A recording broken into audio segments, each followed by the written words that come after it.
Our world values knowledge, achievement, and power. From childhood, we are taught to stand out, to distinguish ourselves from others. But in ancient Buddhist traditions, one of the greatest obstacles on the path to enlightenment is precisely this fixation on the self, this seductive trap that makes us believe we are different, special, superior. Our story begins at this exact point of tension between who we think we are and who we truly are. The dawn bathed the ancient monastery walls in golden light as he crossed the wooden gates. Young, with steady steps and a piercing gaze, he carried with him not only his few belongings, but also the weight of his reputation. He was the prodigy who had memorized hundreds of sutras before even reaching 20 winters. The young man whose meditation techniques impressed even the most experienced practitioners. The student who, in his own mind, had little left to learn, only to teach. The other monks watched him from a distance, a mix of admiration and apprehension in their eyes. Stories of his extraordinary intelligence had preceded him, as had rumors of his temperament. When he walked through the monastery's ancient corridors, the younger monks lowered their heads in reverence, while the older ones maintained carefully neutral expressions. "This monastery is lucky to have me," the young man thought as he arranged his few belongings in the simple cell assigned to him. The small window offered a view of the distant mountains, but he barely noticed the beauty around him, too absorbed in his own thoughts. During the first philosophical debate in the main hall, his voice rang out with unyielding authority. The other monks offered cautious interpretations of the sutras being discussed, but he interrupted without hesitation, correcting them with barely concealed pleasure. No, he said, shaking his head impatiently. The true meaning of this passage is clearly about the nature of reality, not ethical conduct. You are confusing primary causes with secondary conditions. When other monks hesitated in their responses, a satisfied smile crossed his face.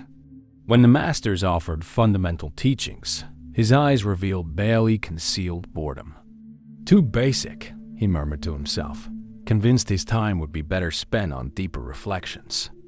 During morning meditations, while the others struggled with the natural restlessness of the mind, he sat perfectly still, his back straight as a young pine tree, his breath controlled. But behind that flawless posture, his mind was not at peace. It was busy judging others. He noticed every movement, every heavier breath, every slight shift in posture from the other monks, using their imperfections to reinforce his own sense of superiority. They've been meditating for years and still can't quiet their minds for 5 minutes, he thought with disdain. Why am I here among beginners? In the ancient scripture classes, while the others took notes attentively, he listened with a bored expression, as if everything was merely a review of knowledge he had long since mastered. When the teacher asked if there were any questions, he raised issues not to learn but to demonstrate how much he already knew. Doesn't this interpretation contradict the fourth patriarch's commentary on non-duality? He asked, not because he sought clarification, but to watch the teacher hesitate, to savor the power of making someone uncomfortable. In the monastery's daily chores, when it was his turn to work in the kitchen or the garden, he performed his tasks with mechanical efficiency, but without joy or presence. His hands worked while his mind wandered, convinced he was above such mundane duties. Washing bowls, sweeping leaves, preparing vegetables, all of it seemed like a waste of his intellect. I could be translating rare texts or writing commentaries, he thought while pulling weeds. My talents are being wasted on tasks that anyone could do. Over the weeks, a pattern became clear. Other monks began to withdraw from him during moments of rest. Friendly conversations fell silent when he approached. No one invited him to the small study groups that formed spontaneously in the gardens during free afternoons. But he did not see this isolation as a consequence of his actions. On the contrary, he interpreted it as further proof of his superiority. They fear my intelligence, he concluded with satisfaction. They feel intimidated by someone who sees beyond their limited understanding. On the first full moon night after his arrival, the old master who led the monastery invited everyone to the traditional tea ceremony. It was an ancient ritual, a time for the community to gather in silent contemplation, appreciating the simplicity and depth of a shared moment. The hall was illuminated by dozens of small lanterns, casting dancing shadows on the stone walls. The soft scent of sandalwood incense mingled with the steam rising from the tea bowls. The monks moved with deliberate slowness, each gesture a form of meditation. In the reverent silence, the young monk shifted impatiently. To him, the ceremony felt unnecessarily slow, an archaic ritual with no real purpose. His discomfort grew with each passing minute, his hands restless, his mind unable to quiet itself and simply be present. When the old master finally served his tea, the young monk moved abruptly, knocking over his cup. The amber liquid spread across the polished wooden floor, forming a small puddle that reflected the lantern light. An elderly monk, moving slowly but gently, stepped forward with a cloth to help clean it up. "I don't need help," the young man whispered irritably, snatching the cloth from the elder's wrinkled hands. Though spoken softly, his voice cut through the silence like a sharp blade. Several monks looked up, surprised by his unnecessary harshness. The old master observed the scene with eyes as calm as deep waters. There was no judgment in his gaze, only complete attention, like someone watching passing clouds in the sky. When everyone settled again and silence returned to the hall, his serene voice filled the space. "Long ago," he began, his voice soft but clear as a temple bell, "a scholar famous for his intelligence visited a Zen master in search of knowledge. The scholar had studied sutras for decades, written respected commentaries, and debated with the greatest sages of his time." The old master paused, taking a small sip of his tea before continuing. "The Zen master invited him for tea, just as we are sharing now." As they talked, the master began pouring tea into the visitor's cup. The cup filled to the brim, but the master kept pouring, causing the liquid to overflow onto the table and floor. "Master, the cup is full. It can't hold any more," the scholar exclaimed in alarm. The master then smiled gently and replied, "Like this cup, you are full of your own opinions and speculations. How can I show you Zen unless you first empty your cup?" In the silence that followed, all eyes discreetly turned to the young monk. He felt the weight of their gazes, sensed the unspoken message, but his pride rose like a protective shield. Outwardly, he pretended to contemplate the story with respectful interest, nodding slightly as if recognizing great wisdom. Inwardly, however, he dismissed the story as simplistic, too basic for someone of his intellectual caliber. "Parables for beginners," he thought with disdain. "Children's tales disguised as profundity. I have already grasped the subtler levels of emptiness and Buddha nature, and they offer me these elementary lessons." The irony escaped him completely. He could not see that the story was a perfect mirror of his own condition. Like the overflowing cup, he was so full of his own ideas, so convinced of his own understanding, that there was no space for anything new to enter. His mind was closed, impervious to any wisdom that did not confirm what he already believed he knew. As the other monks returned to their quarters after the ceremony, walking in contemplative silence through the moonlit corridors, the young monk walked with firmer, more determined steps. In his mind, he reaffirmed his superiority, interpreting every interaction through the distorted lens of his ego. What he failed to realize was that his real journey was only just beginning.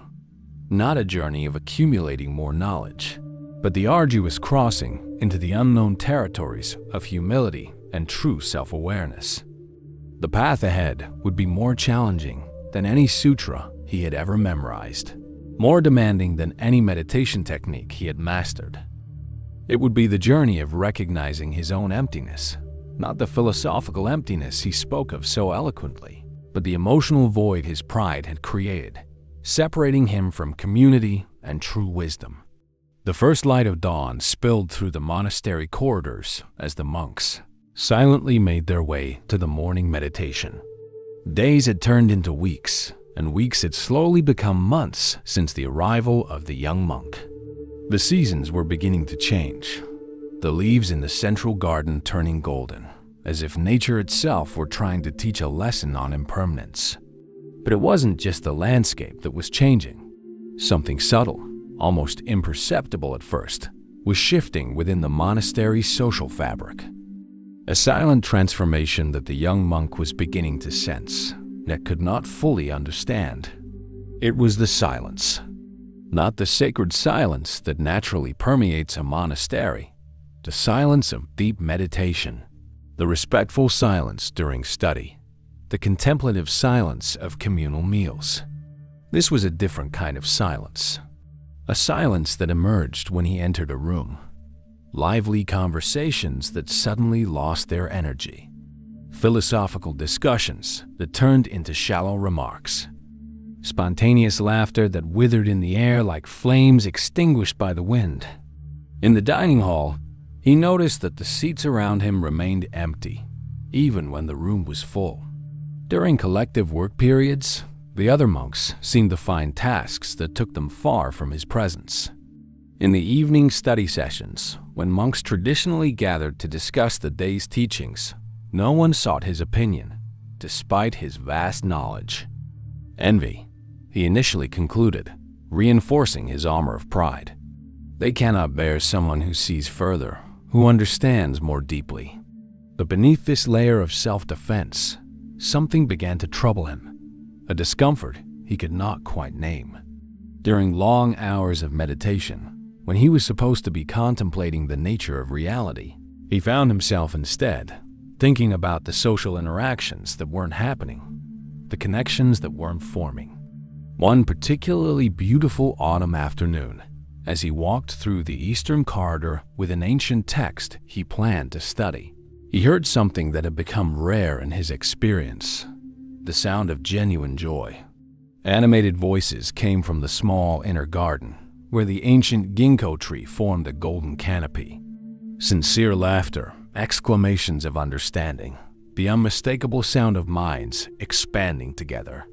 Driven by curiosity, though he would not admit that it was also loneliness, he approached silently. He saw a circle of monks seated informally beneath the tree. Some he recognized as serious scholars, others were novices, and even the old cook, who could barely read, was there, contributing a story that made the others smile. There was no visible hierarchy, only sharing interpretations of texts, personal experiences, even honest doubts. For a moment, he simply observed, feeling an odd nostalgia for something he had never truly experienced: unpretentious camaraderie, the joy of learning together without competition or judgment. Then, without fully realizing why, he stepped forward. His shadow, elongated by the setting sun, fell over the circle like a dark spear. The effect was instant and devastating. Silence descended like mist in a valley. Faces that had moments ago shone with enthusiasm became masks of restrained politeness. Eyes that had been alive with interest now found sudden fascination in the pattern of the stone path. "Please, continue," he said, trying to sound casual, but his voice came out strangely formal, as if he were granting permission that no one had asked for. One of the older monks bowed respectfully. "We were just finishing, venerable brother. It is almost time for evening prayers." It was a transparent excuse. The sun had barely begun its descent, but one by one, the monks found reasons to leave. Some murmured about forgotten tasks, others about preparations for the night ceremony. Within minutes, the garden that had pulsed with life was empty, except for the wind whispering through the golden leaves of the ginkgo tree. The young monk remained alone beneath the ancient tree, holding his unopened book. For the first time since arriving at the monastery, he felt truly small.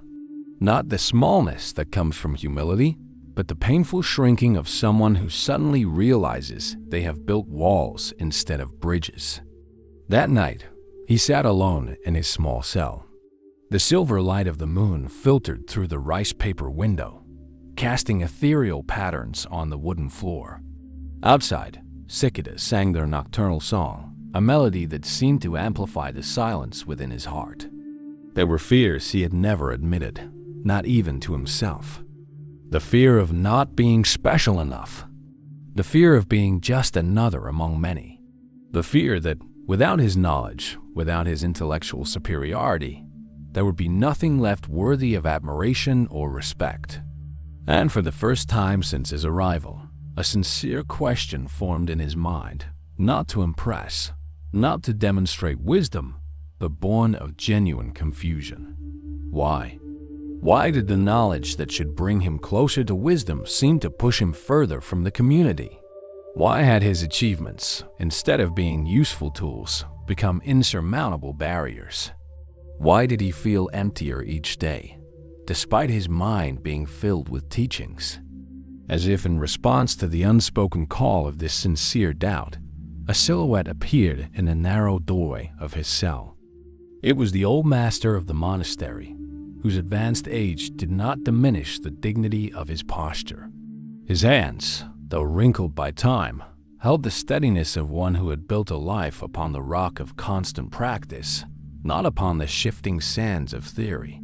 Without waiting for an invitation, the master sat on the bamboo mat beside the young monk.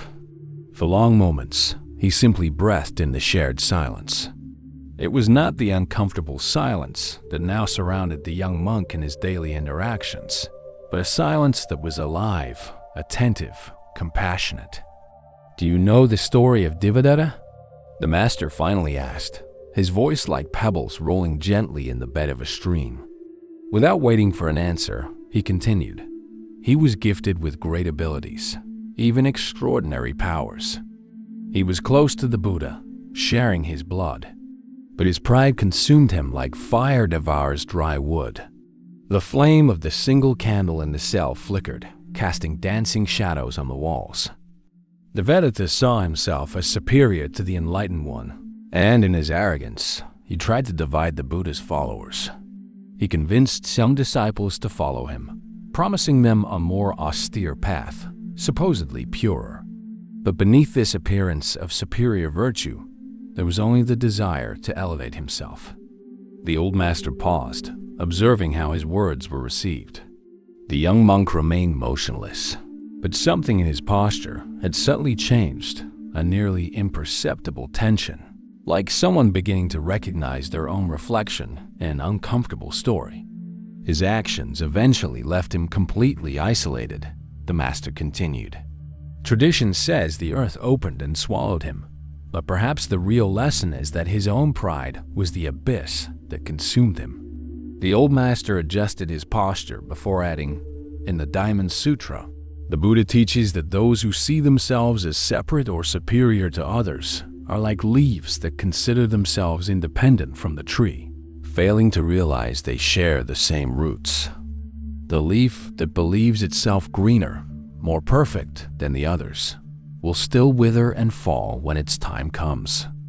The young monk did not respond, but for the first time since arriving at the monastery, he had no ready answer, no clever quotation to demonstrate his erudition. Something in the master's simple, direct words had found a breach in his armor of superiority. The master rose and walked to the door. Before leaving, he turned one last time. Knowledge without compassion is like a lamp in an empty room. It shines brightly, but neither warms nor serves anyone. With these words, the master departed as silently as he had arrived, leaving behind only the echo of his words and, in the young monk's mind, the first true seed of doubt about the path he had chosen, not the path of the Dharma, but the lonely path of intellectual pride, which he had mistaken for spiritual progress. The birdsong heralded the new day as the monastery awakened to its routines. To the unobservant eye, everything continued as it always had. The same prayers, the same tasks, the same measured rhythm that had marked monastic life for centuries. But for the young monk, nothing was the same anymore. The old master's words about Devadatta and the Diamond Sutra had penetrated deeper than he had initially admitted. Like water finding cracks in seemingly solid rock, doubt had seeped into his certainties. The discomfort grew with each failed social interaction, each averted gaze, each silence that surrounded him. The isolation he once interpreted as proof of his superiority now weighed on him like a stone on his chest. But recognizing the problem and solving it are two very different things. A wounded ego rarely surrenders without a fight. In the weeks following the master's nocturnal visit, the young monk began what he believed to be a journey of change. However, as often happens at the beginning of deep transformations, his efforts were more superficial than substantial, more performance than true metamorphosis. He started volunteering for communal tasks he had once considered unworthy of his intellect. During the morning task assignments, he was the first to volunteer to clean the latrines, a job traditionally reserved for the newest novices. The other monks exchanged surprised glances. "I can also learn from the simplest tasks," he declared loud enough for everyone to hear, with a smile that was meant to be humble, but felt too rehearsed to be genuine. As he scrubbed the stone floor with a worn-out brush, his thoughts betrayed his actions. "See how humble I am now? I am capable of performing tasks beneath my intellectual capacity. Surely, this will impress the master and make the others accept me." Without realizing it, he was turning even his attempt at humility into another way to distinguish himself, to feel special, not by intellectual superiority, but now by the superiority of his apparent modesty. During study sessions, he began asking questions instead of offering immediate answers. A noticeable change, but his questions were carefully crafted, not to resolve genuine doubts, but to subtly display his knowledge.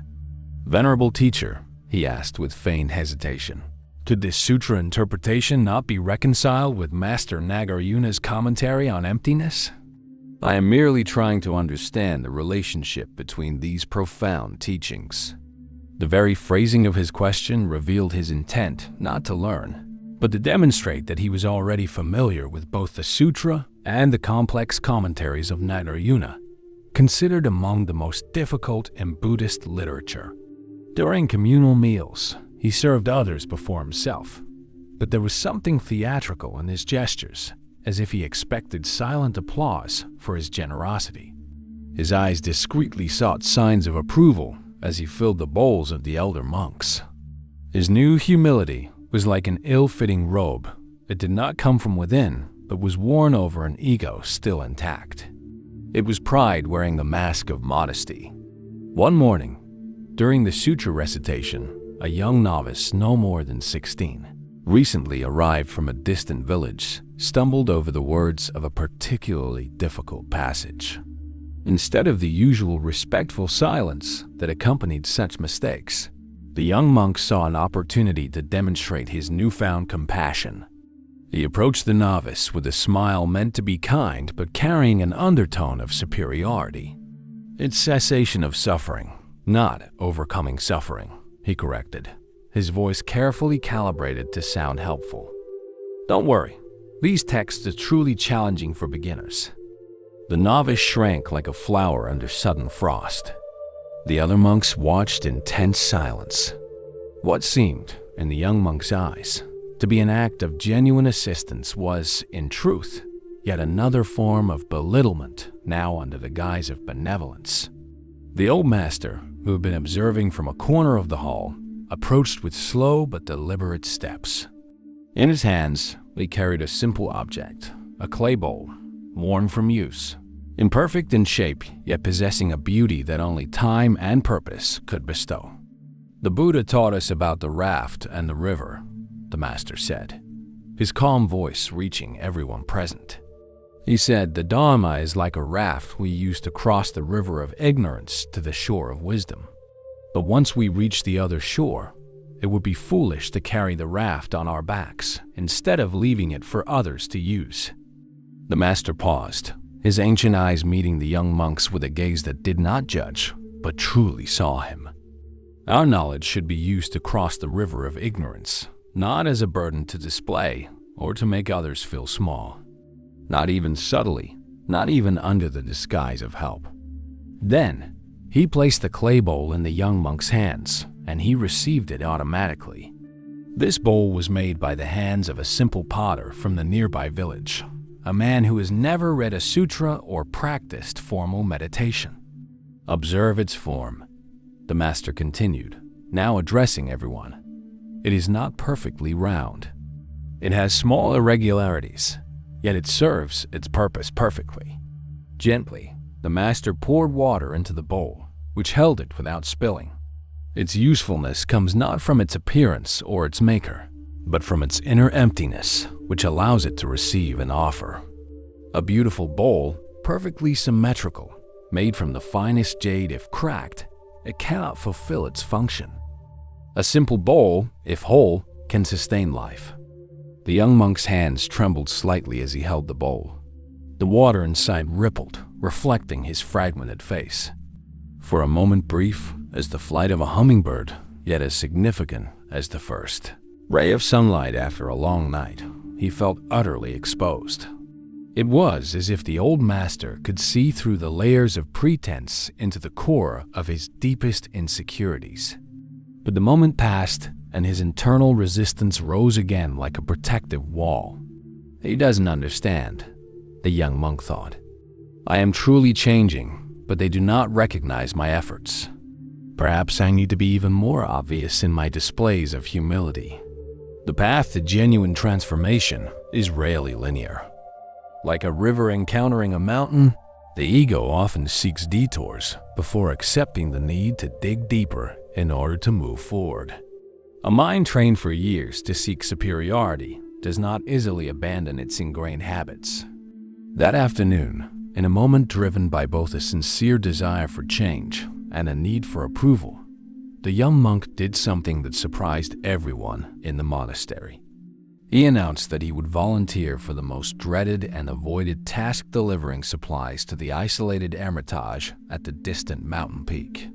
It was an arduous journey, requiring days of walking through treacherous trails, carrying heavy sacks of rice, salt, oil, and medicine for the old hermit who lived there, a monk so elderly that many considered him an enlightened being, though the young monk secretly saw him as nothing more than an outdated old man who had fled from real-world responsibilities.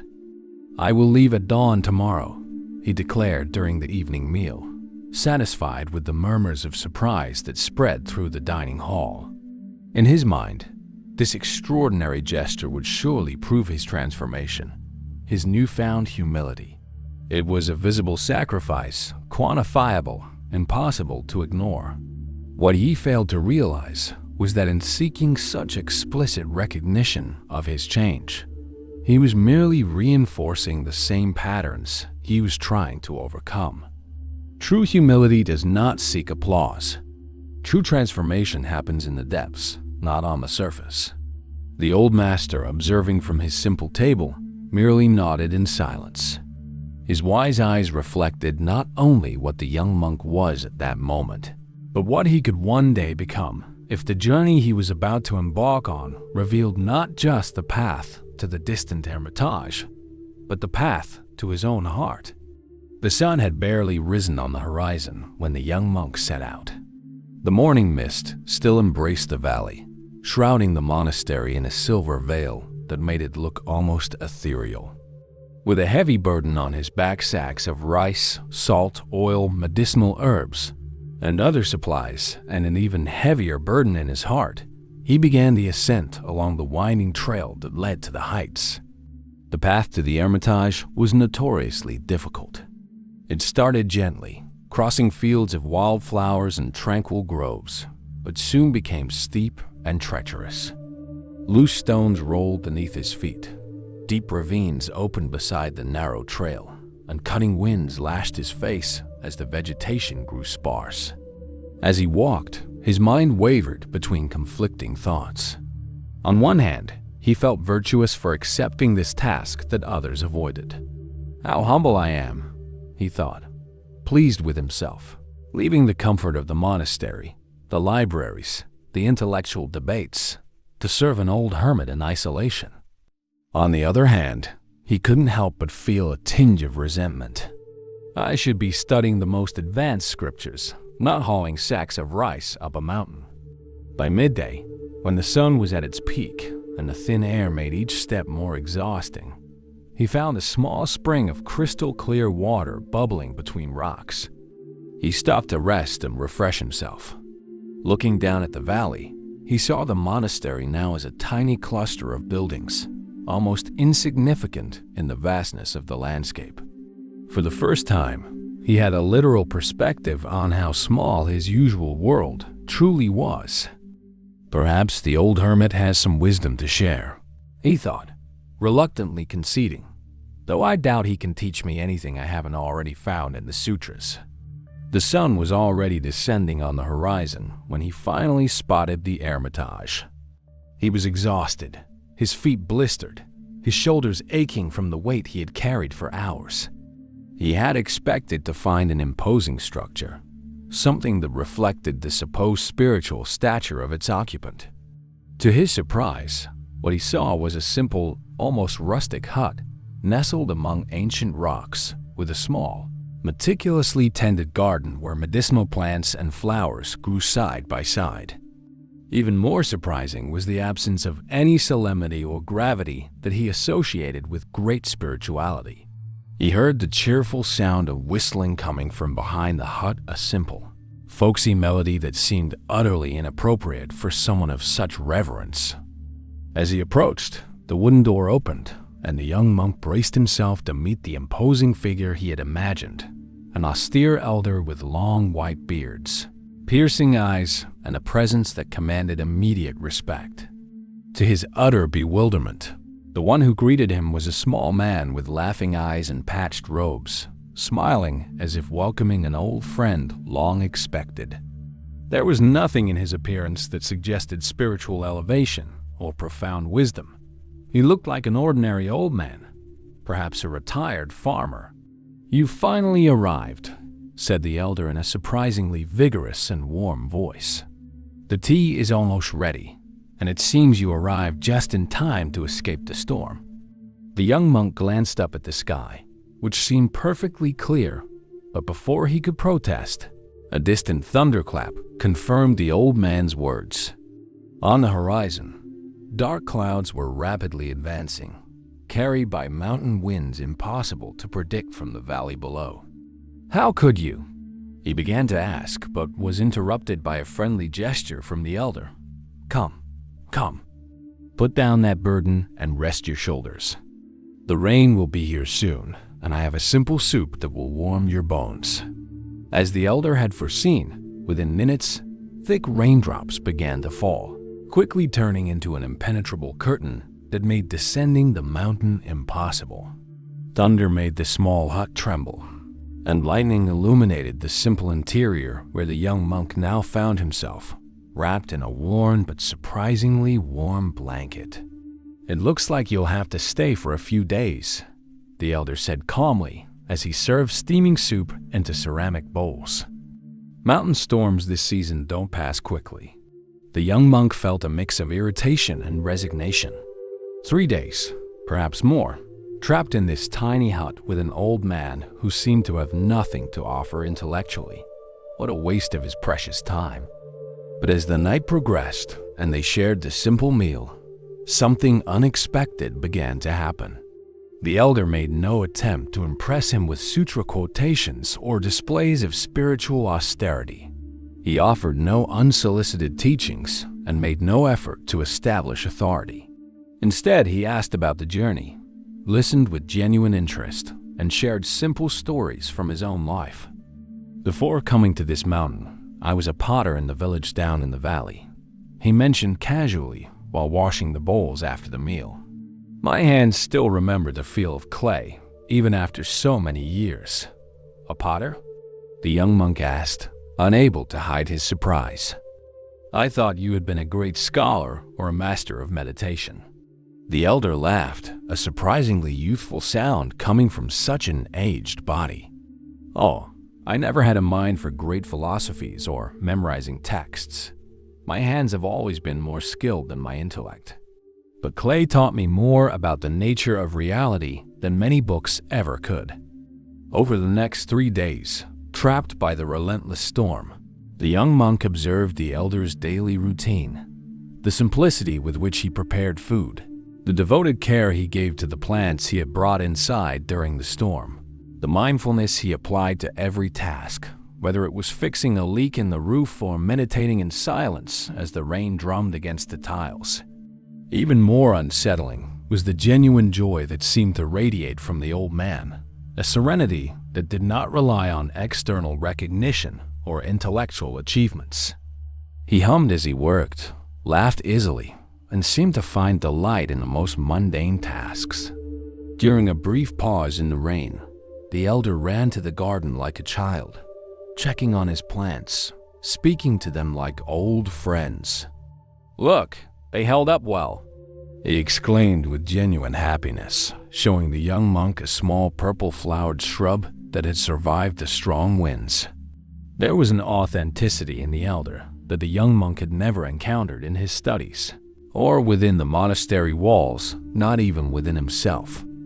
It was someone who made no effort to be anything other than what he was, who carried none of the constant burden of comparison or the need to prove his worth.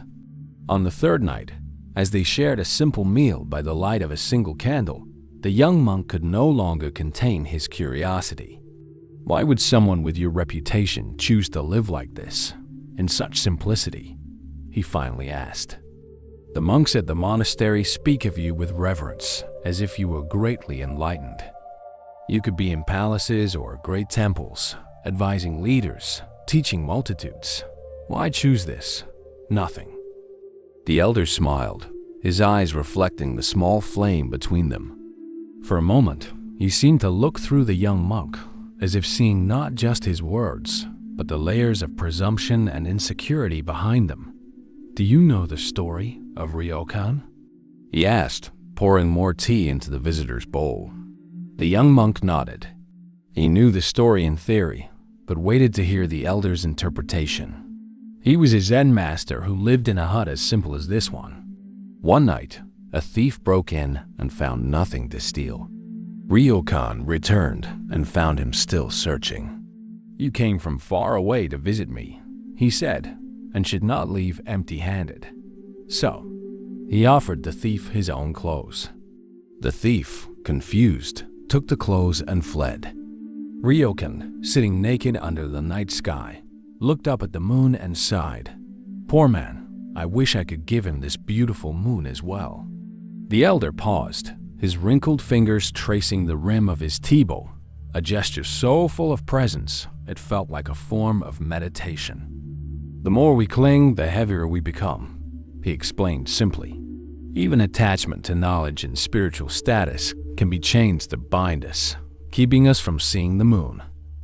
That night, as the young monk helped prepare a simple dinner of rice and vegetables harvested before the storm, smelling the fresh herbs and listening to the soft crackle of the fire, he experienced something rare, a moment of complete peace, free from the constant need to prove his worth or superiority, a peace that none of his intellectual achievements had ever given him. The storm had finally passed, leaving the world washed clean and renewed. The mountain air had an almost painful clarity, making colors more vivid, contours more defined. The sky was such a deep shade of blue that it felt almost tangible. It was time to leave. After helping the elder repair some of the storm damage to the roof and garden, the young monk prepared to return to the monastery. The descent would be easier than the climb, at least physically. The weight of the supplies had been replaced only by a small pouch of medicinal herbs the elder had sent for the monastery. "The path descends, but it also rises," the elder said enigmatically as they bid farewell. He offered no long speeches or solemn advice, just a genuine smile and a brief embrace that, surprisingly, the young monk did not resist. As he made his way down the winding trail, occasionally stopping to take in the vast landscape below, the young monk felt a strange restlessness. Something had changed during these 3 days in the mountains, but he couldn't quite define what. It was as if he had awakened from a long dream, only to discover that reality was far different from what he had imagined. The experience with the elder did not fit into any of his mental categories. There had been no great philosophical revelations, no advanced meditation techniques, no impressive quotes from rare texts. Just the simplicity of a life lived with full presence, the authenticity of someone who had nothing to prove to anyone. This realization unsettled him deeply. His entire life had been built on the premise that value came from accumulation of knowledge, of recognition, of comparative achievements. And now that structure was beginning to show cracks. By midday on the second day of his journey, he finally spotted the monastery nestled in the valley. From a distance, it looked so peaceful, so perfect in its architectural harmony. But now, he was returning with eyes that had seen something different, a peace that did not come from rules and hierarchies, but from complete acceptance. As he crossed the monastery gates, he felt like a stranger returning to a place he once called home. The other monks greeted him with distant respect, as always. Nothing had changed in the monastery, only within him. "How was your journey?" the old master asked as they crossed paths on the way to the dining hall. "Revealing," he replied simply, unable to articulate the complexity of what he had experienced. That night, during the evening meditation in the great hall, as everyone sat in absolute silence, a different kind of storm was unleashed within the young monk. Sitting motionless in the lotus position, his spine perfectly straight as always, he experienced something he had never allowed before, a complete and devastating honesty with himself. Like an internal projection, memories of his arrogance emerged with painful clarity. He saw himself interrupting other monks during debates, not to clarify the truth, but to display his own superiority. He saw himself silently judging those he deemed less intelligent or dedicated. He saw the hurt expressions of those who had tried to offer friendship, only to be met with disdain or indifference. Each memory was a heavy stone placed upon his heart. He remembered the novice he had humiliated during recitation, the elder he had dismissed when offered help after spilling tea, the countless moments when he had used his knowledge as a weapon rather than a tool for liberation. The most painful realization struck like a lightning bolt of clarity. The knowledge he had valued so much had not brought him closer to wisdom. It had distanced him from the only thing that truly mattered, genuine human connection. While other monks, even those with less erudition, shared joys and sorrows, supporting one another along the path, he had remained alone in his tower of supposed superiority. The bell rang, marking the end of meditation, but the young monk remained seated, unable to move. Silent tears ran down his face, something he had not allowed since childhood. They were not tears of self-pity, but of a profound recognition that burned like purifying fire. When he finally managed to stand, the hall was nearly empty. The full moon cast its light through the paper windows, creating pools of silver on the wooden floor. Driven by an impulse he could not explain, he sought out the monk he had most despised since arriving, the elderly man of humble origins who often hesitated during recitations, whose calloused hands revealed a life of physical labor before ordination. He found him in the eastern garden, patiently sweeping fallen leaves from the stone path, a monotonous task he performed every night, regardless of the weather. Without a word, the young monk picked up a second broom leaning against the wall and began to help. Side by side, they worked in the silence of the night, the soft rustling of dry leaves the only music accompanying their movements. There was no need for explanations or elaborate confessions. The simple act of sweeping together said everything that needed to be said. When they finished, the elderly monk bowed in gratitude, a gesture the young monk returned with a depth that surprised them both. It was not the formal bow he performed mechanically during ceremonies, but a movement born of genuine respect. As he stepped away, he noticed the old master watching from one of the elevated corridors surrounding the garden, his figure framed by the full moon's glow. When their eyes met, the master made a small gesture, inviting him to follow. In the small meditation room reserved for private instruction, lit only by a single oil lamp, the old master sat on a straw mat worn by years of use and waited for the young monk to settle as well. "Do you know the story of Angulimala?" he finally asked, his voice barely above a whisper in the stillness of the night. The young monk nodded. He knew the story in theory, but now he was ready to listen with new ears. He was a feared murderer who wore the fingers of his victims as a gruesome necklace. He inspired so much terror that entire villages were abandoned when word of his approach spread. The flickering candle cast dancing shadows on the wooden walls. One day, he encountered the Buddha walking alone in the forest and decided he would be his next victim. He chased after him, but no matter how fast he ran, he could not catch up, even though the Buddha walked at his usual serene pace. The old master adjusted the wavering flame before continuing. Frustrated, Angulimala shouted for him to stop. "I stopped a long time ago," the Buddha replied calmly. "It is you who must stop." These simple words pierced Angulimala's heart like no weapon ever could. He dropped his sword and fell to his knees, realizing the destruction he had caused. Eventually, he became a disciple of the Buddha and, through sincere practice, attained enlightenment. The old master leaned slightly forward, his eyes reflecting the small flame between them. True transformation is not a matter of accumulating virtues, like trophies on a shelf. It is the gradual removal of the veils that conceal your original Buddha nature.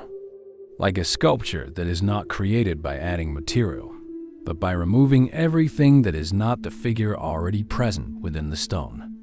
The words reverberated through the silence like ripples across a still lake. There was no need to explain the analogy. The young monk understood with painful clarity that his ego, his sense of being special and separate, had been the thickest veil obscuring his true nature. What is the next step then? He asked hoarsely, not out of arrogance, but out of genuine need for guidance. "There are no steps," the master replied with a slight smile. "Only clear seeing, moment by moment, without judgment. The very act of seeing clearly is both the path and the goal." That night, alone in his cell, enveloped by a darkness that felt both refuge and mirror, the young monk allowed himself something he had repressed for years: complete vulnerability.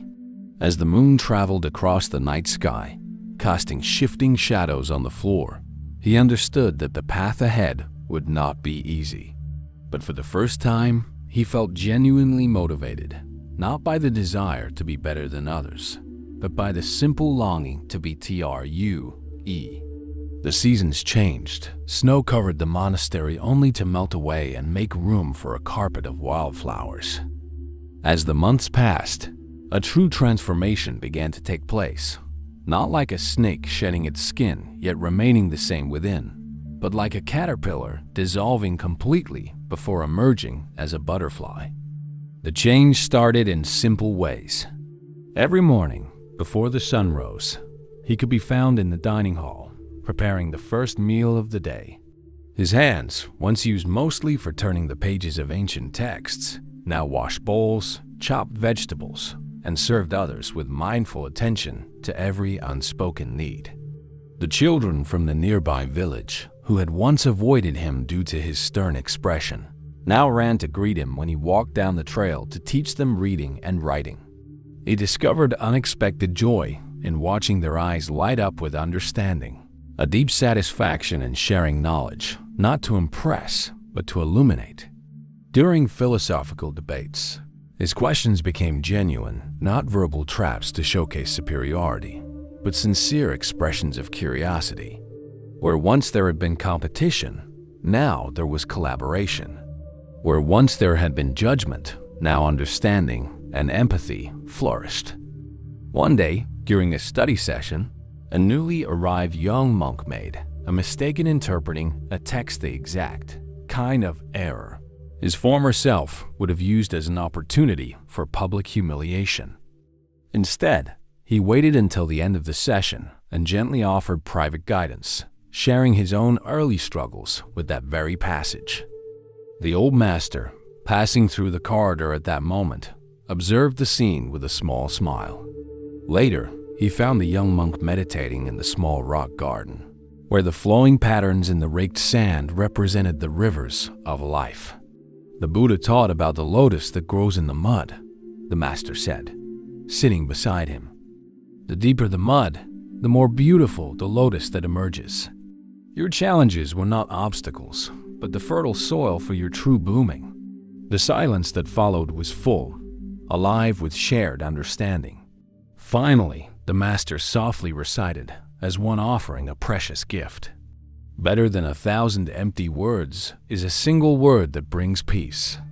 Better than 1,000 meaningless verses is a single verse that brings enlightenment. Better to conquer oneself than to defeat 1,000 enemies in battle. Indeed, this is the greatest victory. At the full moon ceremony marking exactly 1 year since his arrival at the monastery, it was the young monk, no longer so young in wisdom, who served tea to all. His movements were precise yet relaxed, filled with a present awareness that transformed a simple act into a form of meditation. When he accidentally spilled some tea onto a novice's robe, he smiled genuinely and wiped the stain away without embarrassment or elaborate apologies. In that moment, he felt truly light, as if a great weight had been lifted, not despite his past arrogance, but through the journey it had set in motion. The old hermit from the mountain, who rarely left his secluded retreat, was present at special night. Watching from his seat in the corner of the hall, his gaze met the young monk's for a brief moment. No words were exchanged, only a slight nod of acknowledgement. But within that silent exchange, there was a world of understanding, the recognition that a true transformation had taken place. Not a perfect or complete transformation, for the path of self-transformation never truly ends, but a fundamental shift, like a river changing its course and, in doing so, reshaping the entire landscape around it. Under the same moon that had once witnessed his arrogance a year before, a new being was now emerging, not despite the shadows of the past, but through them, discovering that even the most inflated ego, when finally recognized and transcended, can become the fertile ground for the blossoming of true wisdom.